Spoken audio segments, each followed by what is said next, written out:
ബ്രഹ്മയുഗത്തിൻ്റെ global collection 50 CRൽ ഇടം പിടിച്ച കാര്യം നിങ്ങളെല്ലാവരും അറിഞ്ഞു കാണുമല്ലോ. ഒഫീഷ്യലി ഈ ഒരു ചിത്രത്തിൻ്റെ പ്രൊഡ്യൂസേഴ്സ് തന്നെയാണ് ഇത്തരത്തിലുള്ള പോസ്റ്റ് പുറത്തു വിട്ടിരിക്കുന്നത്.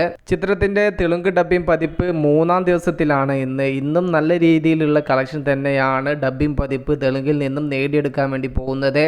ആദ്യ ദിവസം 35 ലക്ഷത്തോളം രൂപ തെലുങ്കിൽ നിന്ന് നേടിയ ചിത്രം രണ്ടാമത്തെ ദിവസവും തെലുങ്ക് പതിപ്പ് ഏകദേശം 33 ലക്ഷത്തോളം നേടിയിട്ടുണ്ടായിരുന്നു. മൂന്നാമത്തെ ദിവസവും ചിത്രത്തിൻ്റെ ബുക്കിങ്ങും കാര്യങ്ങളെല്ലാം നോക്കുന്ന സമയത്ത് ട്രെൻഡിങ്ങിൽ തന്നെയാണ് ഈ ഒരു സിനിമ തെലുങ്കിൻ്റെ ഡബ്ബ് പതിപ്പും പോയിക്കൊണ്ടിരിക്കുന്നത്. തെലുങ്ക് പതിപ്പ് മാത്രം ഇന്നും ഏകദേശം ഒരു 30 ലക്ഷത്തിൻ്റെ മുകളിൽ കളക്ഷൻ തെലുങ്കാനയിൽ നിന്നും അതുപോലെ ആന്ധ്രയിൽ നിന്നുമായിട്ട് നേടിയെടുക്കും. അങ്ങനെ സംഭവിക്കുകയാണെങ്കിൽ 3 ദിവസത്തെ തെലുങ്ക് ഡബ്ബിംഗ് പതിപ്പ് മാത്രം ഏകദേശം 1 CRൻ്റെ കളക്ഷൻ നേടുന്ന കാഴ്ച ഒരു മലയാള ചിത്രത്തിൻ്റെ ഏറ്റവും വലിയ വിജയം തന്നെയാണ് തെലുങ്ക് ഇൻഡസ്ട്രിയിൽ നിന്നും ഈ ഒരു ചിത്രത്തിന് കിട്ടിക്കൊണ്ടിരിക്കുന്നത്.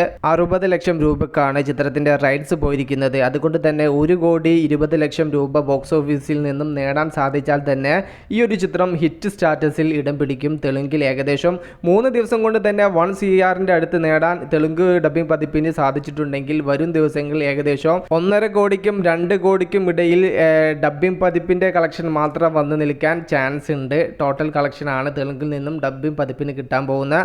കാത്തിരിക്കാൻ ചിത്രത്തിൻ്റെ കൂടുതൽ തെലുങ്ക് അപ്ഡേറ്റ്സിന് വേണ്ടിയിട്ട് മൂവി പ്ലസ് മീഡിയ, ഞാൻ ജിനു ജിനാസ്. പുതുതായിട്ട് ആരെങ്കിലും നമ്മുടെ ചാനൽ കാണുന്നവരുണ്ടെങ്കിൽ സബ്സ്ക്രൈബ് ചെയ്യുക. Okay, by.